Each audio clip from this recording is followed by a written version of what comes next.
Estamos en el libro de Hechos de los Apóstoles.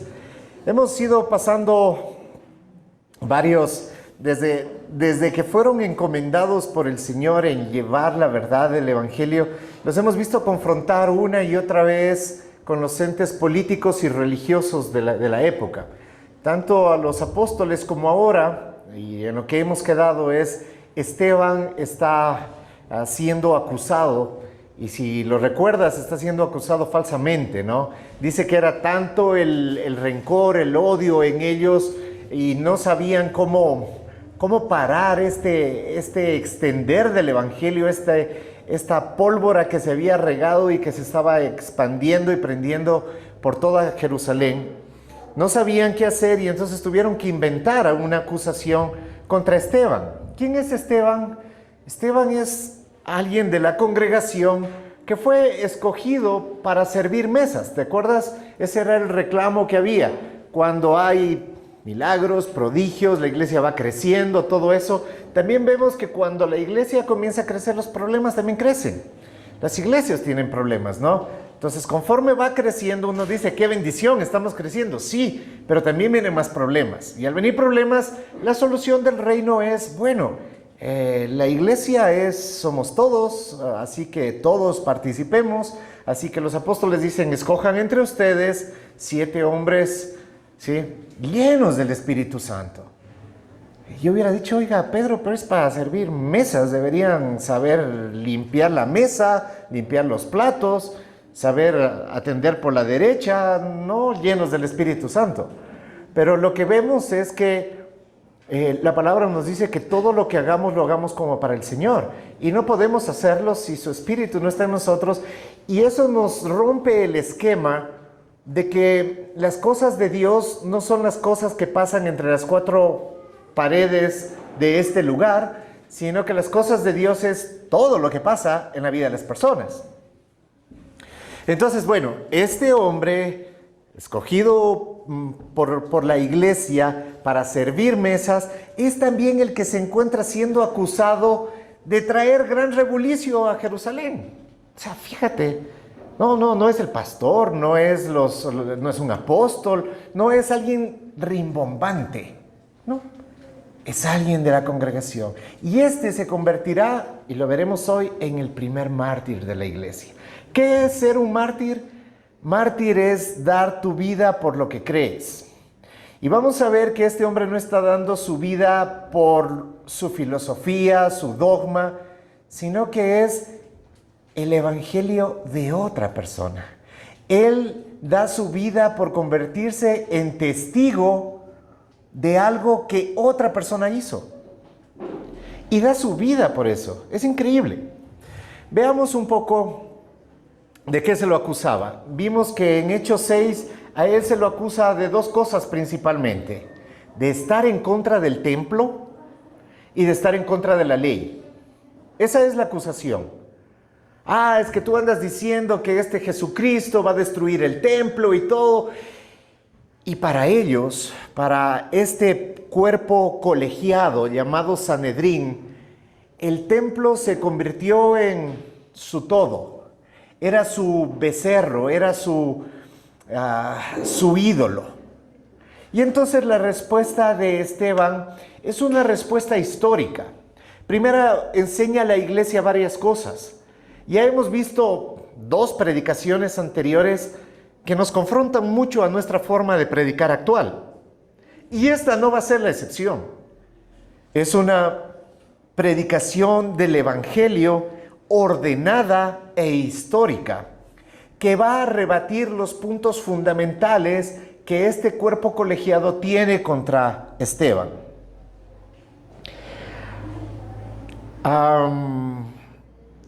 Este capítulo es el capítulo más largo que encontramos en Hechos de los Apóstoles. Así que vamos a hacer una lectura de corrido de 50 versículos. Así que oren por mí. Sí, vamos a leer desde el versículo 1 de Hechos 7 hasta el 50. Ustedes me pueden acompañar en las pantallas, yo voy leyéndolo. El sumo sacerdote dijo, ¿es esto así? Con respecto a la acusación, ¿no? Entonces, versículo 2. Esteban respondió: escúchenme, hermanos y padres.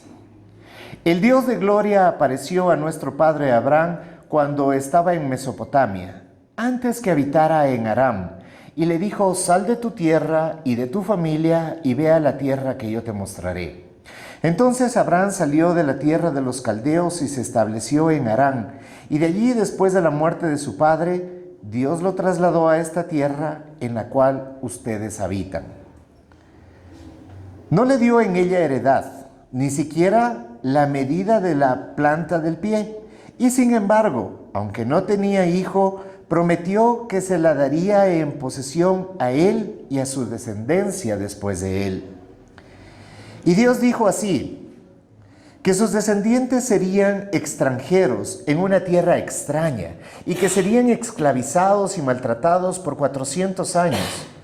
Pero yo mismo juzgaré a cualquier nación de la cual sean esclavos, dijo Dios. Y después de eso saldrán y me servirán en este lugar. Dios le dio el pacto de la circuncisión y así Abraham vino a ser el padre de Isaac. Y lo circuncidó al 8º día. E Isaac vino a ser padre de Jacob y Jacob padre de los 12 patriarcas. Los 12 patriarcas tuvieron envidia de José y lo vendieron para Egipto, pero Dios estaba con él y lo rescató de todas sus aflicciones. Le dio gracia y sabiduría delante de Faraón, rey de Egipto, y éste lo puso por gobernador sobre Egipto y sobre toda su casa. Entonces vino hambre sobre todo Egipto y Canaán, y con ella gran aflicción. Y nuestros padres no hallaban alimentos. Pero cuando Jacob supo que había grano en Egipto, envió a nuestros padres allá la primera vez. En la segunda visita, José se dio a conocer a sus hermanos y conoció Faraón la familia de José. José, enviando mensaje, mandó a llamar a Jacob, su padre, y toda su familia, en total 75 personas. Y Jacob descendió de Egipto, y allí murió él y también nuestros padres. De allí fueron trasladados a Siquem y puestos en el sepulcro que por una suma de dinero había comprado a Abraham a los hijos de Hamor en Siquem. Pero a medida que se acercaba el tiempo de la promesa que Dios había confirmado a Abraham, el pueblo crecía y se multiplicaba en Egipto, hasta que surgió otro rey en Egipto, que no sabía nada de José. Este rey, obrando con astucia contra nuestro pueblo, maltrató a nuestros padres, a fin de que expusieran a la muerte a sus niños para que no vivieran. Fue por ese tiempo que Moisés nació. Era hermoso a la vista de Dios, y fue criado por 3 meses en la casa de su padre. Después de ser abandonado para morir, la hija de Faraón se lo llevó y lo crió como su propio hijo. Moisés fue instruido en toda la sabiduría de los egipcios y era un hombre poderoso en palabras y en hechos. Pero cuando iba a cumplir la edad de 40 años, sintió en su corazón el deseo de visitar a sus hermanos los israelitas. Al ver que uno de ellos era tratado injustamente, lo defendió y vengó al oprimido, matando al egipcio. Pensaba que sus hermanos entendían que Dios les estaba dando libertad por medio de él, pero ellos no entendieron. Al día siguiente se les presentó cuando 2 de ellos reñían y trató de poner paz entre ellos diciendo: varones, ustedes son hermanos, ¿por qué se hieren el uno al otro? Pero el que estaba hiriendo a su prójimo lo empujó diciendo: ¿quién te ha puesto por gobernante y juez sobre nosotros? ¿Acaso quieres matarme como mataste ayer al egipcio? Al oír estas palabras, Moisés oyó y se convirtió en extranjero en la tierra de Madián, donde fue padre de 2 hijos. Pasados 40 años, se le apareció un ángel en el desierto del monte Sinaí, en la llama de una zarza que ardía. Al ver esto, Moisés se maravillaba de la visión y al acercarse para ver mejor, vino a él la voz del Señor: yo soy el Dios de tus padres, el Dios de Abraham, de Isaac, de Jacob. Moisés, temblando, no se atrevía a mirar. Pero el Señor les dijo: quítate las sandalias de los pies, porque el lugar donde estás es tierra santa. Ciertamente he visto la opresión de mi pueblo en Egipto y he oído sus gemidos y he descendido para liberarlos. Ven ahora y te enviaré a Egipto. Este Moisés, a quienes ellos rechazaron, diciendo: ¿quién te ha puesto por gobernante y juez?, es el mismo que Dios envió para ser gobernante y libertador, con la ayuda del ángel que se le apareció en la zarza.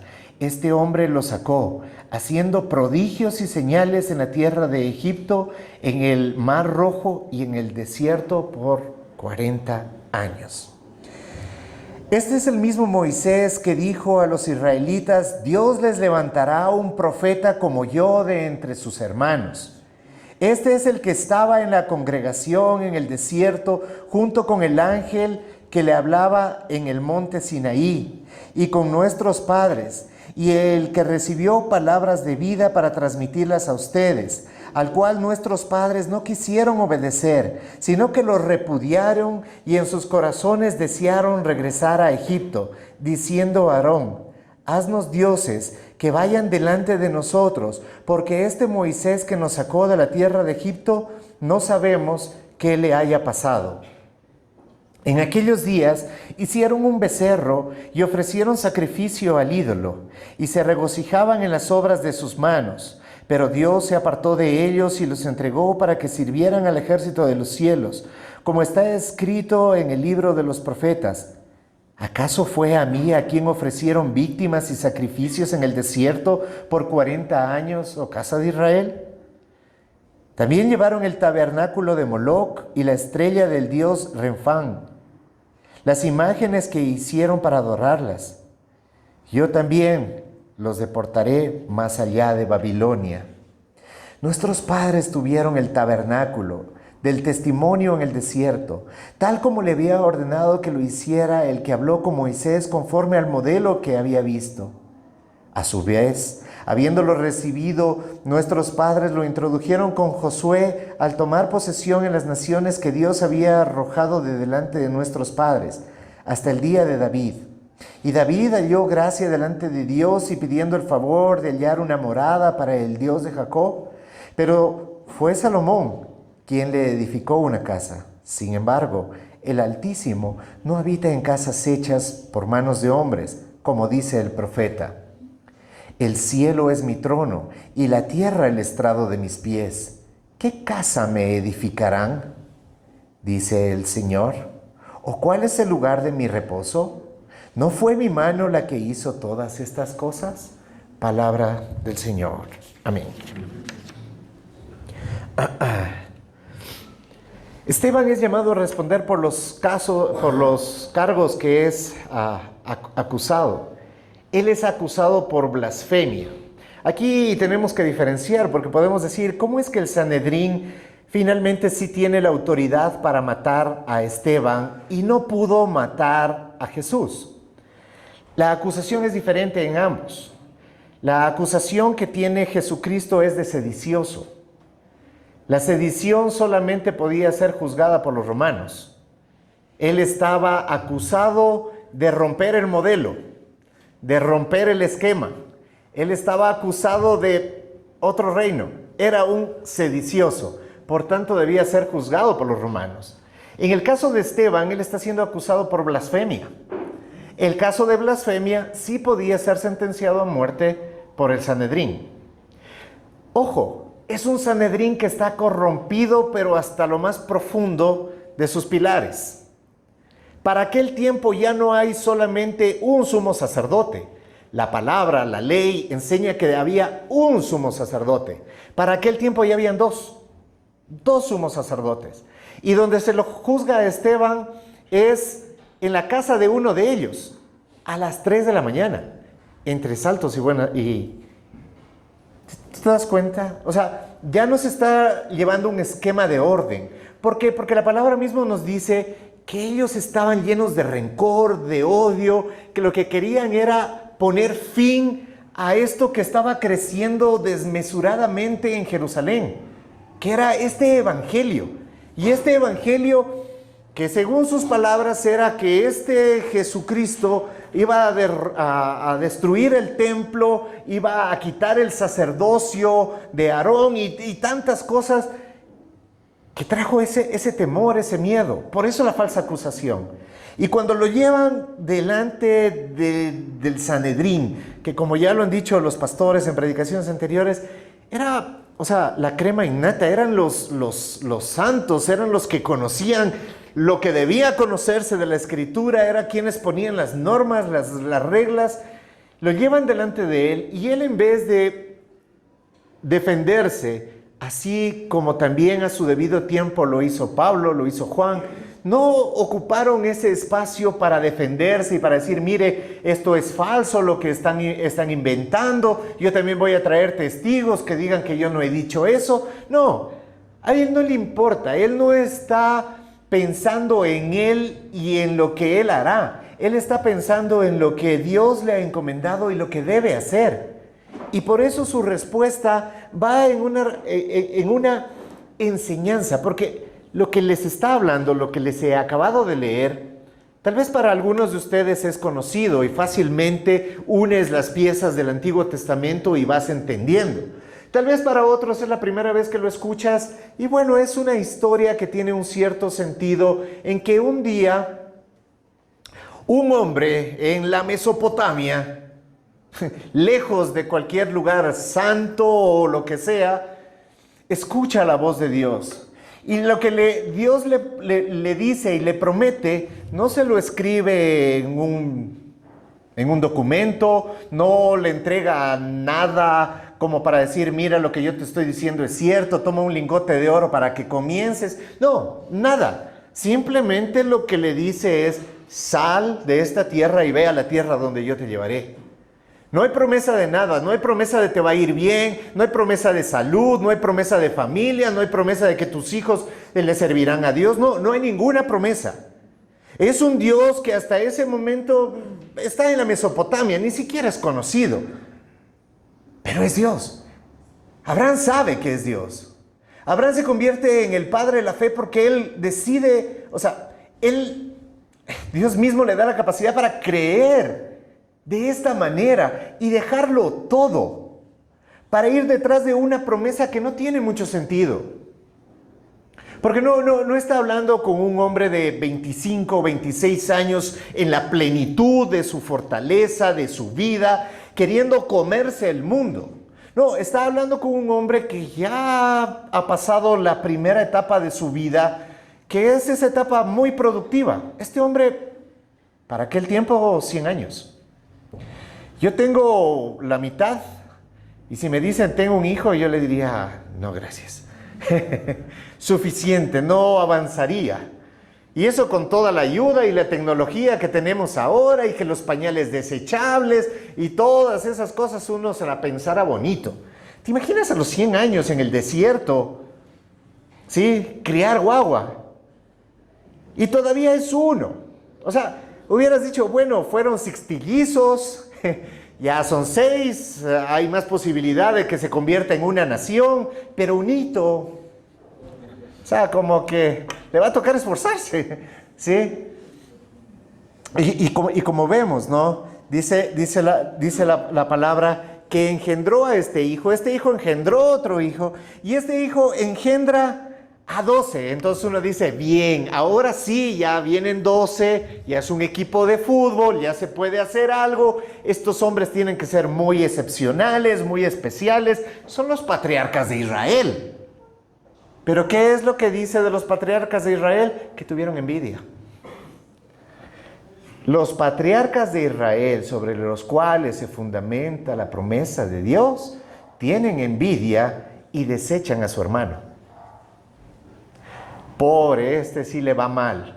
¿Pero qué dice la palabra? Pero Dios estaba con él y derrama gracia sobre él.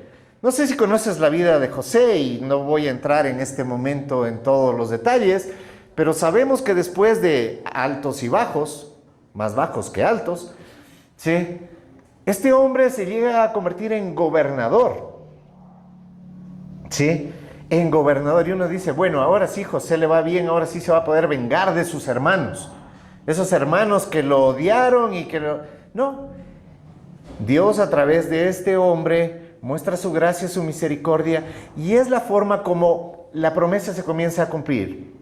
De uno, luego ya tenemos más adelante patriarcas, 12 patriarcas, y de los 12 dice que llegaron a ser 75. Son 75 los que vienen a Egipto. Y chévere, en Egipto les comienza a ir bien. Son amigos del faraón, tienen buenos contactos, todo, y están chévere. Ahora sí el pueblo de Israel puede convertirse en un gran pueblo. Pero no, el plan de Dios es diferente. Sube otro faraón que no sabe nada de José y lo que hace es esclavizar al pueblo por 400 años.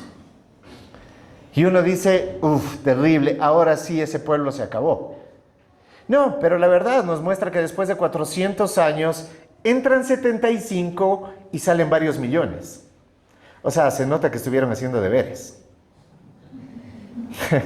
¿Sí? Salen varios millones después de 400 años. ¿Por qué? Porque Dios usa a un hombre que es un judío, cualquiera, wherever, es un esclavo, nace siendo un esclavo, nace con sentencia de muerte, porque todos los niños estaban siendo asesinados, porque se estaban reproduciendo mucho estos judíos y luego iban a causar problemas.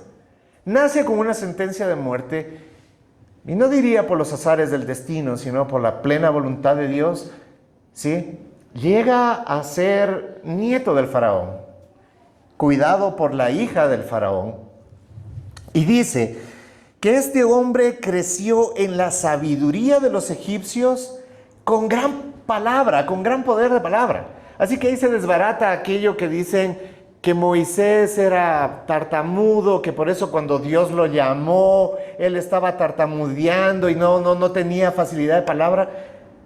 Esteban está diciendo que él tenía gran sabiduría y muy buena palabra, así que no era tartamudo. El problema es, creo yo, el mismo problema que encontramos hoy en la iglesia actual, que sabemos lo que tenemos que decir, pero nos cuesta mucho decirlo. Es más fácil mostrarnos como torpe de palabra. Mejor que venga el pastor que conoce más, él sabe más, en vez de yo transmitir el mensaje, la palabra, la verdad del evangelio, con denuedo, con sabiduría no proveniente del hombre, porque estas palabras las está diciendo un hombre de vulgo a los intelectuales. Pero son palabras tan llenas de sabiduría, tan confrontativas, tan claras, que no pueden venir de un hombre. Tienen que ser inspiradas por el mismo Espíritu Santo. Y hace este recuento y luego habla de José y habla de todo lo que este pueblo, mirando que Dios hace en medio de ellos, que ellos que se regocijan de ser el pueblo de Dios y de servir a Dios. Lo que está haciendo Esteban es decirle, y vez tras vez, los padres, nuestros hermanos, rechazaron a sus salvadores. Moisés fue rechazado. ¿Quién te puso sobre nosotros? Luego lo ven hacer maravillas, prodigios y todo, no solamente en las plagas en Egipto, sino luego sacándolos a través del mar y luego en el desierto, una columna de fuego. Uno oye esto y se pone en el lado obvio, dice, o sea, qué brutos estos israelitas. O sea, ven todo el poder de Dios y todavía lo niegan. Le piden a Aarón que les haga un Dios conforme a su voluntad para que los lleve por su camino. Uno dice, o sea, ¿los milagros no transforman el corazón de la gente? Y la verdad es que no. La verdad es que no. Los milagros no transforman el corazón de la gente. Los milagros estuvieron y están para confirmar la palabra de Dios, el poder de Dios, pero no para que la gente cambie. La gente no cambia por milagros.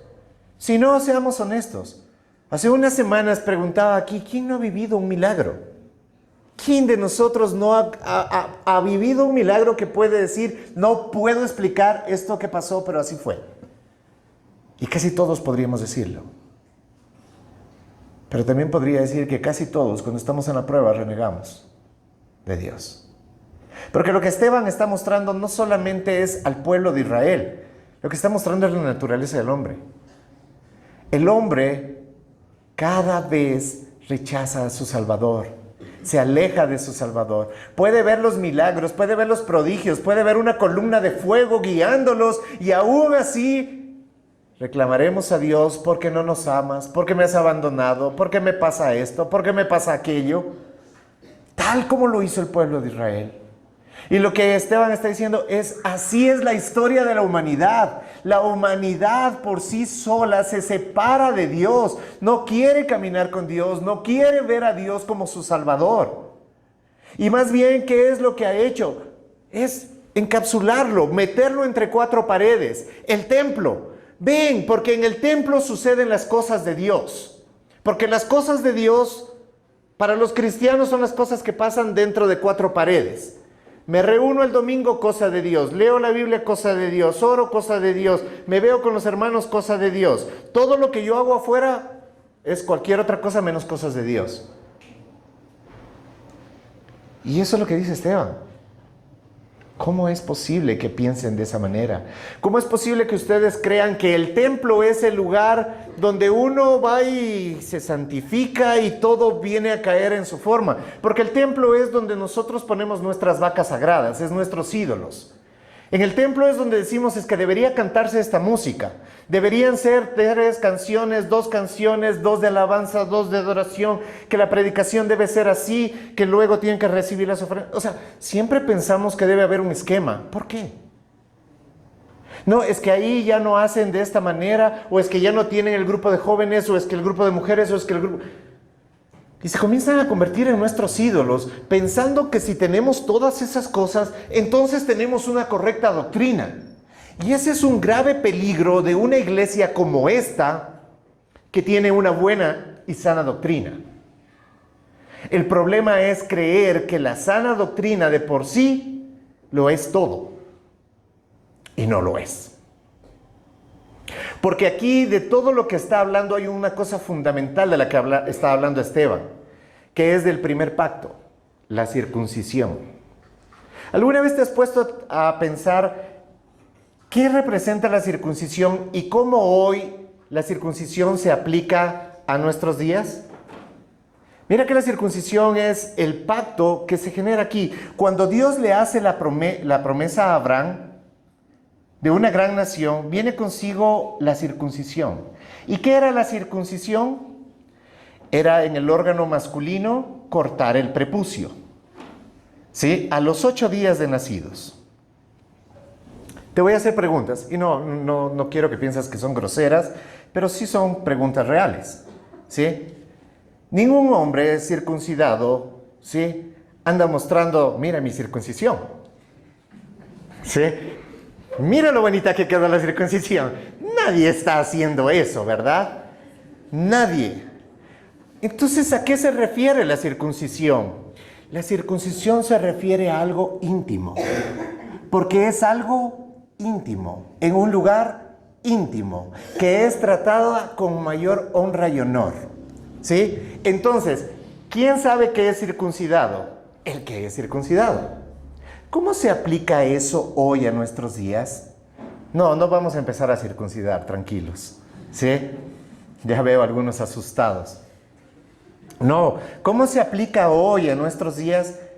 Pues que la circuncisión quiere decir que nuestra vida íntima es exactamente igual que nuestra vida pública.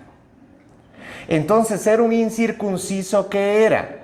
Era que tu vida pública era muy fantoche, pero en la vida privada eras un fiasco. Y tú te imaginas a alguien del Sanedrín, de esta crema innata de los santos, de los ungidos y de todo eso, que te llamen incircunciso. Era terrible, porque ¿qué tal si yo hoy te digo hipócrita? Dices que eres cristiano, pero eres un hipócrita. ¿Te ofenderías? Sí, ¿no es cierto? ¿Te molestarías? Sí. Y probablemente algunos no volverían, ¿no es cierto? Ellos eran 1000 veces más aferrados a su yo creo esto de mí. Y ellos eran los más santos que había. Que un hombre como este les venga a decir incircuncisos era terrible.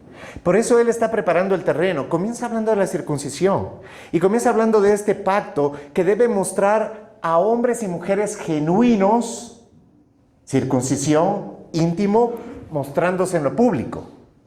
Y lo muestra y dice, y vez tras vez que vinieron salvadores, profetas, atestiguando a este que el mismo Moisés dijo, de entre ustedes Dios les dará un profeta. Y que todo el que predica esto, ustedes, nuestros padres, los mataron. Lo que está diciendo es, el ser humano siempre va a querer apagar la llama del fuego del Espíritu Santo. Va a querer apagar su obra. Es muy fácil caer en la idolatría de las formas. Muchas veces hemos convertido las tradiciones, liturgias, en sustitutos a la obediencia real a Dios. Es más fácil decir, tenemos que ponernos falda o no ponernos falda, maquillaje o no maquillaje, tatuaje o no tatuaje, arete o no arete, me caso a los 18, a los 25, a los 30, ¿cuál era? Eso no importa. No digo que no sea relevante, digo que comparado a Dios no importa. No importa si te pones pantalón o falda, bueno, depende de tu género, porque si eres varón y te pones falda, tal vez sí va a importar, ¿sí? Pero se entiende el hecho, ¿no? Se entiende el hecho de que no importa de cómo te ves fuera, o cómo manejas las cosas por fuera, o cómo te muestras, si no hay una circuncisión real en ti. Esa circuncisión que muestra una relación íntima con Dios, una relación que se ve en lo oculto, en lo íntimo de tu habitación. No aquí. Aquí todos somos hermosos, hermanos cristianos. Todos tenemos una linda sonrisa cuando nos saludamos. Hola, Dios te bendiga. Es hermoso. Pero ¿qué tanto de eso es real? ¿Quién conoce la circuncisión de uno? Primero uno mismo. Uno mismo sabe si es real o no. Generalmente siempre tratamos, como lo hacía el concilio, como lo hacía el Sanedrín en aquel tiempo, justificarse. ¿Cuál es la forma más común que tiene el ser humano para rebatir algo que ha hecho mal? ¿Pedir perdón o justificarse? Siempre nos vamos a justificar. Es que yo actúe así porque la otra persona actúa así. Cuando tengo consejería matrimonial, siempre me dicen, es que yo le grité porque él me gritó. O sea, ¿esa es tu justificación? ¿Tu justificación es yo hago las cosas mal porque otros hacen las cosas mal? Eso no funciona. Si no, pregúntale a Adán. Adán puso la misma excusa, ¿no? Yo no lo hice, lo hizo Eva. Y Eva dijo, yo no lo hice, lo hizo la serpiente. Entonces, desde que se puede echar la culpa a alguien más, uno nunca más será culpable. La culpa es de la vaca, la culpa es de cualquiera menos de uno. Cuando claramente la palabra nos muestra que hay una responsabilidad humana, y esa responsabilidad humana es que el ser humano se ha apartado de Dios, porque la acusación finalmente, luego de que hace toda esta exposición magistral, histórica, que comienza hablando de la circuncisión, que comienza hablando del templo, que comienza hablando acerca de inclusive los buenos deseos de David, luego hechos en Salomón, haciendo un templo. Eso no puede encerrar a Dios. Dios no puede ser encerrado bajo nuestros límites. ¿Por qué queremos crear a un Dios a nuestra imagen y semejanza? No. Dios es mucho más grande, más bello, más precioso, y está mostrado en su palabra.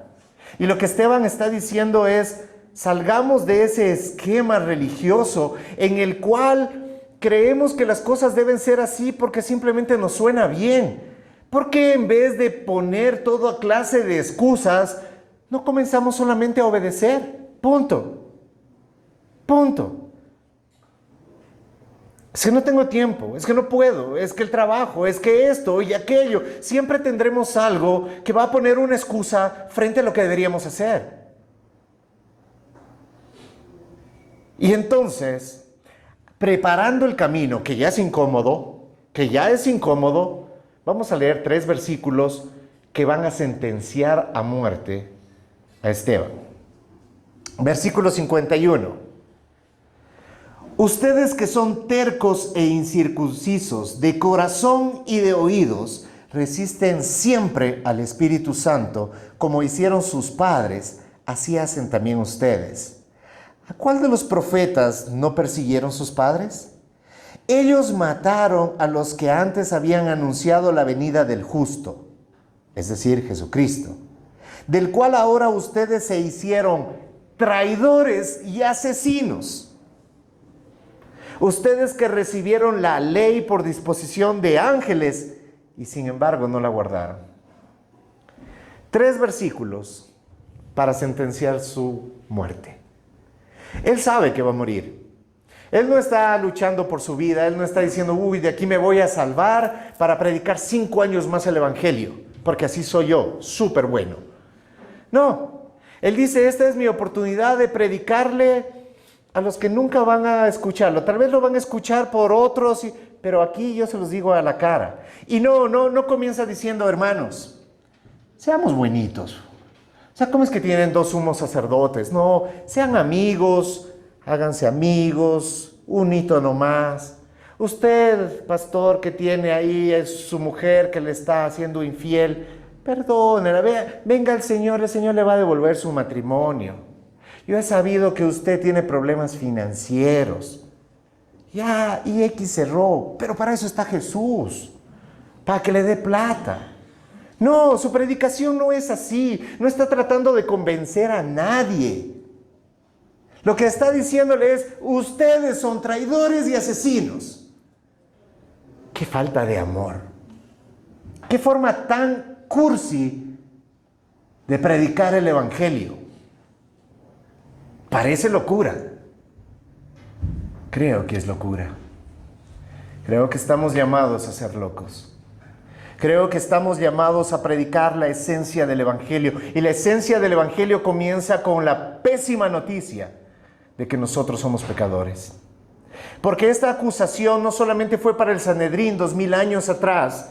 Esta acusación sigue siendo la misma contra nosotros hoy. Porque nosotros, aunque no venimos directamente del pueblo de Israel, lo que sí venimos es de la misma estirpe del ser humano que vez tras vez rechaza a su Salvador. Aun cuando su Salvador le da calor, le da luz, le da vida, lo lleva por las sendas del bien, una y otra vez decidiremos dar la vuelta y seguir nuestro camino, al punto que diremosle, haznos nuestros propios dioses. Yo quiero volver a esa vida. Ay, es que en esa vida, si me iba mal, me iba con mis amigos, me pegaba la gran borrachera, o si mi esposa no es la mujer que yo he deseado que sea, me consigo otra. Eso era más fácil. Y eso es lo que comienza a pensar, no el mundano, el pueblo de Dios. Hace 2000 años, hace 4000 años, y hoy también. Y hoy también. ¿Cuántos no han hecho lo que hace esta gente? Simplemente pensar que en este lugar, por venir 1 hora y media, 2 horas, yo vengo, me limpio, toda la cosa está bien, y de ahí el resto del tiempo puedo vivir la vida que quiera. Incircuncisos. Esa es la palabra que se utiliza. Es fuerte, es duro. ¿Por qué? Porque a todos nos gusta la verdad que nos da la razón, la que fortalece nuestros puntos de opinión. A todos nos gusta esa verdad que sana el corazón. Claro que nos gusta, pero es difícil asimilar la verdad de la palabra cuando también nos confronta. Y no es el pastor que se levanta de mal genio o es el pastor que tiene que sacar algo en contra de la congregación. No, esa es la ventaja de la predicación expositiva. Que el predicador solamente predica lo que continúa. No prepara nada extra para, ay, es que tal hermanito le está haciendo falta esta palabrita, le voy a mandar por debajo. No.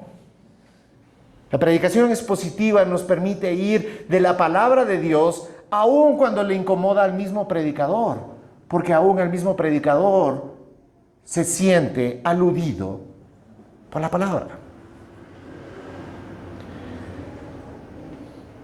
Porque la palabra nos exhorta. La palabra nos llama a despojarnos de nuestra vieja manera de vivir. Hay una acusación, traidores. ¿Por qué traidores? Porque fuimos creados para adorar a Dios. Pero en lugar de adorar al Dios vivo y verdadero, decidimos adorarnos a nosotros mismos, traidores. Y cuando llegó el Salvador, nosotros mismos lo crucificamos con nuestros pecados. Pero no quedó ahí. Él resucitó y dio vida a quien Él ha querido dar vida. Y aún así, los que están vivos muchas veces quieren actuar como que estuvieran muertos. Como lo hizo el mismo pueblo de Israel, quejándose en el desierto. Maná todos los días. Maná todos los días. ¿Por qué Dios no me bendice más? ¿Por qué Dios no me da más?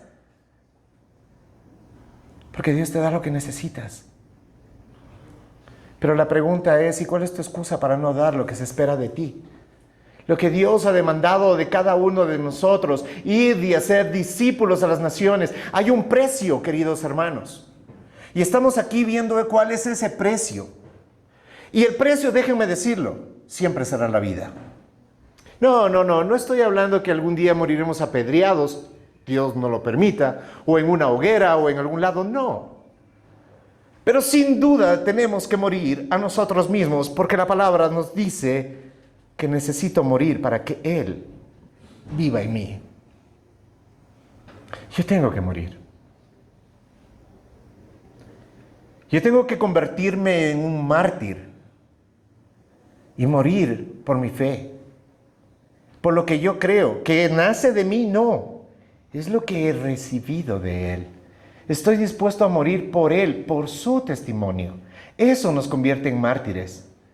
Ahora, como les digo, no necesariamente es morir físicamente. Pero ¿cuántas veces no hemos tenido que morir frente a un negocio, por ejemplo? Cuando alguien te dice hacer algo chueco. Es una gran oportunidad. Con esta oportunidad vas a mejorar tu economía o vas a mejorar tu posición en el trabajo. ¿Qué respondes en ese momento? ¿Está bien? ¿Es así como lo hacen todos? Si no lo hago así, no prospero. Es que aquí es la fórmula del más sabio, del que tiene más amigos. Eso es lo que funciona. Yo pregunto, entonces, ¿qué nos diferencia del mundo? Si así es como actúa el mundo. Y si nosotros actuamos contrariamente, seremos asesinados. Con un asesinato que actualmente la generación actual tiene más miedo que la misma muerte física, que es la muerte social.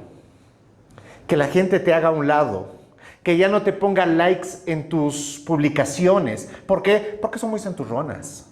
Ay, es que vos te has vuelto hermanito, ándate nomás por allá. Serás despreciado. Pero ojo, que seas despreciado y repudiado por presentar a Cristo. No por ser un santurrón incircunciso que por fuera se muestra todo bien, pero por dentro su corazón es endurecido, de dura cerviz. Así que dejemos que el Espíritu Santo nos circuncide, hermanos. Porque en verdad somos traidores y asesinos. Pero la buena noticia para el traidor y el asesino viene en esta última parte. Versículo 54 en adelante. Al oír esto, ¿qué es lo que oyeron? Oyeron la sana predicación del Evangelio por un hombre inspirado por el Espíritu Santo. Y una respuesta puede ser esta: se sintieron profundamente ofendidos y crujían los dientes contra él. El Evangelio ofende. El Evangelio ofende, queridos hermanos. Si tú no te sientes ofendido cuando el Evangelio es expuesto, debes de revisar si no hay un duro corazón en ti. Porque la ley y el templo jamás han salvado. Jamás. Nadie se ha salvado por estar en el templo. Ni nadie se ha salvado por conocer la ley. Porque la ley no fue dada a los hombres para su salvación. Si fuera así, ¿quién puede ser salvo? ¿Quién podría ser salvo? Del decálogo, de este decálogo de 10 mandamientos, ¿quién puede decir que no ha fallado en ninguno? En ninguno. Si somos más honestos, yo diría, creo que he fallado en todos. ¿Cuántas veces necesitas mentir para ser un mentiroso? Una. ¿O cuántas veces necesitas asesinar para ser un asesino? Una. ¿Sí te das cuenta? ¿Y tú has mentido alguna vez en tu vida? ¿Tú has fallado a tus padres alguna vez? Esto significa sí, ¿no? ¿Ya? Yo sé que se quedaron así. Esto me habla a mí. Sí, pero también esto vale, ¿no? Para que le circule la sangre. ¿Sí? Esto también sirve, ¿no? Aunque creo que estarías mintiendo, por tanto ya estarías cayendo en el pecado. Esa es la verdad, hermanos. La ley es santa y perfecta. ¿Quién de nosotros podría cumplirla? Ninguno. Entonces, ¿cuál es el propósito de la ley? Mostrarte y mostrarme la necesidad de un Salvador. Porque cuando yo veo la ley, me veo a mí mismo impotente, no apto, no capaz de cumplirla. Por tanto, eso puede hacer que yo me sienta ofendido y levante mi pecho y diga, no, es que yo no soy tan malo. Es que Dios no me va a mandar al infierno si yo nunca he matado a nadie. Sí, yo he mentido, pero ¿quién no ha mentido? A ver, ¿quién no ha mentido? Ya ven, entonces, ¿qué? ¿Dios nos va a mandar a toditos al infierno? ¿Sí te das cuenta cuál es ese tipo de pensamiento? Ese es el tipo de pensamiento del Sanedrín. Me siento ofendido, crujo los dientes. Es más, si a mí me están acusando de todo eso, en esa iglesia solo me pasan acusando. Yo mejor me voy a ir para que me digan que soy un poderoso en el Señor, que yo todo lo puedo, que yo soy el princeso del Señor y que todo lo que declare con mi boca, todo me será dado. ¿En verdad? ¿En verdad estamos corriendo detrás de las migajas? Cuando hay una mesa donde el esposo desposará a su pueblo santo, sacerdocio santo, hombres y mujeres llamados por Dios para ser baluartes de la verdad. Eso es la iglesia.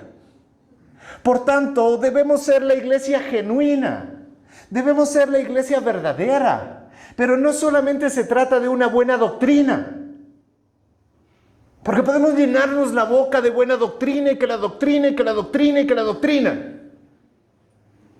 Pero en verdad ser unos incircuncisos, que saben hablar bonito, que saben buenas cosas, pero que en su corazón no hay nada más que basura.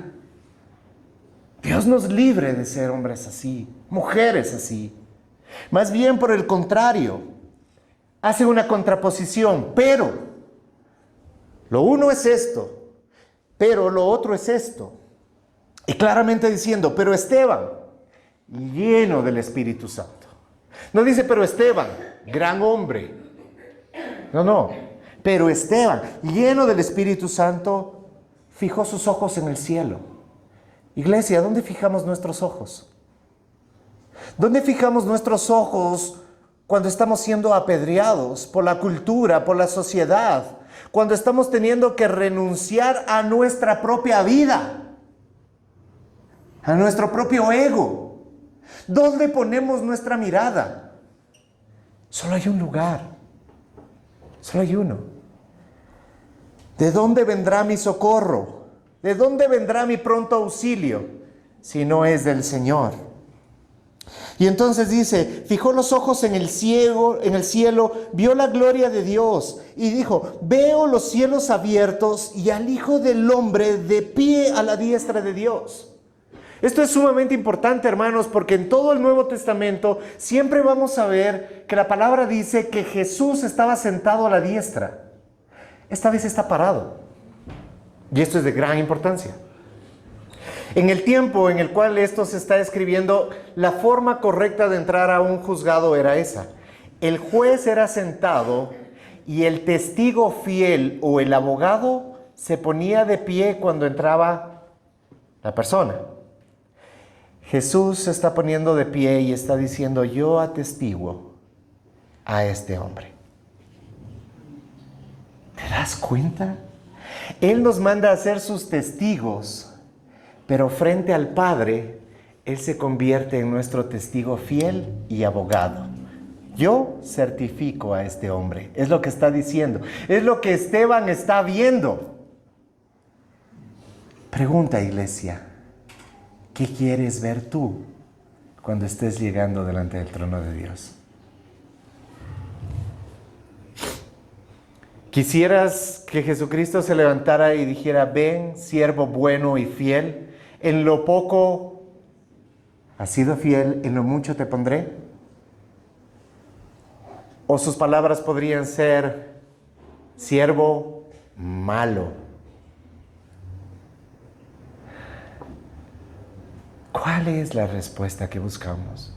¿La respuesta de quién? ¿La alabanza de quién estás buscando? ¿Estás esperando que el mundo diga, oye, eres un gran hombre, eres un gran profesional, eres un gran padre, y que todo eso está bien? Sí, pero eso comparado con lo que tiene que decir Dios sobre ti, ¿qué tanto peso tiene? ¿Quién pesa más cuando tú tomas tus decisiones sobre cómo actuar, qué hacer, cómo responder? ¿La aprobación de quién buscas? ¿La del mundo o la de Dios? ¿Cuál es la reacción que ves en los ojos de Jesús cuando lo vuelves a ver? Entonces ellos gritaron a gran voz, tapándose los oídos se lanzaron a una contra él. Esto para ellos era lo más sacrílego que podía haber. ¿Por qué? Porque les está diciendo, a este hombre que ustedes le dijeron que era un falso y lo crucificaron y lo mataron, hoy yo lo veo a este mismo parado al lado de Dios. Se rasgaron las vestiduras, se sacaron la ropa y comenzaron a botarle piedras. ¿Sí? Y aquí viene una pregunta, porque uno dice, mirando ese éxtasis, ¿él sentiría dolor con los piedrazos? Yo tengo una respuesta muy fácil. Tráeme una piedra y te doy un piedrazo. Y me dices cómo te va. Hermanos, no romanticemos las cosas. ¿Sí? Claro que dolió. Claro que dolió. Te están apedreando. O sea, no es que te metieron un balazo y caíste muerto. Te están echando piedras que te caen por todo lado. Algunas serán más fatales que otras, pero claro que duele. Pero yo quiero traer a consideración las palabras de otro mártir, bueno, otros dos mártires de la fe. No en el primer siglo, sino en el siglo XVI, durante el tiempo de la persecución a la iglesia reformada, el tiempo de la contrarreforma, cuando la iglesia romanista puso todo su bagaje para perseguir a los protestantes. En Inglaterra capturaron a un teólogo piadoso llamado Nicholas Ridley. ¿Sí? Este hombre fue sentenciado a morir en la hoguera por predicar el evangelio junto a uno de sus compañeros, a Hugh Latimer. Dice que ellos estaban ya en la hoguera para encender la llama y dice que el hermano de Ridley se acercó y le quiso poner pólvora alrededor del cuello. ¿Cuál era la finalidad? La finalidad era que su hermano no sufriera tanto, que al prenderse el fuego, la pólvora se prendiera mucho más rápidamente y de esa manera ¿Sí? A lo cual Riley contestó, no tengo miedo del fuego, porque mi Señor Jesús ya ha soportado el calor de la ira de Dios por mí. Este sufrimiento temporal, sí hay un sufrimiento, pero la verdad de su palabra permanecerá para siempre. Entonces, hermanos, ¿cómo no nos va a doler la muerte social, la muerte en redes sociales, como sea? Estás muerto para mí si vos vas a seguir a esos evangélicos, a esos panderetas, a esos aleluyas, estás muerto para mí. Aquí todos somos católicos. Son palabras muy comunes que se escuchan en nuestro medio. Y sí, ¿cómo no va a doler eso, por Dios? ¿Cómo podemos ser tan insensibles de pensar que no duele? Claro que duele. Pero si yo miro a los cielos y miro que Jesucristo me libró de la ira justa de Dios, ya lo que tenga que pasar aquí, eso es nada. Si te das cuenta, eso es lo que está diciendo, es nada comparado a eso. Pero mira, no termina ahí, porque uno dice, y bueno, ¿y para qué lo nombran a Latimer? Sí, ay. Dice que cuando comenzó ya a prenderse los maderos, Latimer le regresa a ver y le dice, tenga buen ánimo, maestro Ridley, y pórtese como un hombre, porque este día, por la gracia de Dios, encenderemos una vela tal en Inglaterra que confío que jamás se apagará. Yo quisiera pedirle, iglesia, que nos pongamos de pie y que cada uno de nosotros pudiera tener esas palabras para decir, en mi casa se ha encendido una vela que nada lo apagará. Que mi testimonio sea tan fuerte que aunque yo vea a mis hijos perderse en el mundo, mi testimonio sea tan fuerte que no tenga temor a decir, Dios tiene el control. Que aun cuando mi matrimonio pueda estar al filo del barranco, yo pueda seguir confiando y sabiendo de que si mi fe está puesta en Él, pues entonces prevalecerá. El peligro, les decía hace un momento, más sutil de una iglesia con sana doctrina es tener una ortodoxia muerta. Podemos tener los oídos llenos de buena teología, saber de memoria las historias bíblicas y manejar con precisión los conceptos de la fe, pero mantener un corazón duro que se resiste a la convicción del Espíritu Santo. La verdad bíblica no es solo para ser estudiada, es para ser obedecida y encarnada. Queridos hermanos, el precio de la verdad hoy en nuestro contexto sigue estando vigente y se nos pide que callemos ante la corrupción, que aprendamos que respetemos las ideologías de moda, para de esta manera no ser catalogados como inadecuados o intolerantes. Y aún se nos pide que mantengamos nuestra fe como algo privado, inclusive decorativo. Pero hoy el Señor nos llama a ser una iglesia con el carácter de Esteban. Hombres y mujeres llenos de fe, de las Escrituras y del Espíritu Santo, que no negocian sus convicciones por el aplauso de un hombre. En este sentido, quiero hacer dos llamados a la iglesia. Uno, a aquellas personas que están cediendo por la presión. Aquellas personas que se encuentran en un dilema. Si has estado transgrediendo en tus valores éticos, en tus negocios, en tu vida universitaria o familiar, por temor a las piedras del rechazo o la crítica, hoy el Señor te llama a arrepentirte y a fijar tus ojos en el cielo abierto. Su aprobación es lo único que necesitas y es lo único que importa. Y segundo, cultivar un espíritu de perdón. Esteban murió perdonando a quienes lo apedreaban. Si estás sufriendo injusticias u oposición, no respondas con amargura ni ira carnal. Responde con la gracia, la mansedumbre y el amor intercesor de Jesucristo. Versículo 60 dice, cayendo de rodillas, clamó en alta voz, Señor, no les tomes en cuenta este pecado. Habiendo dicho esto, durmió. Y Saulo estaba de completo acuerdo con ellos en su muerte. Había un hombre entre ellos que estaba sintiendo, que estaba diciendo, esto es bueno, esto le agrada a Dios, que aquellos que se levantan contra su iglesia mueran. Pero las palabras de Esteban fueron las mismas palabras de su maestro.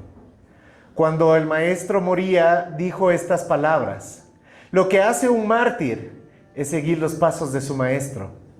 ¿En qué momento la iglesia pensó que no debería atravesar momentos de prueba, de dificultad? Pero ¿en qué momentos la iglesia también pensó que su Dios, su Salvador y su Señor los iba a abandonar? Eso jamás.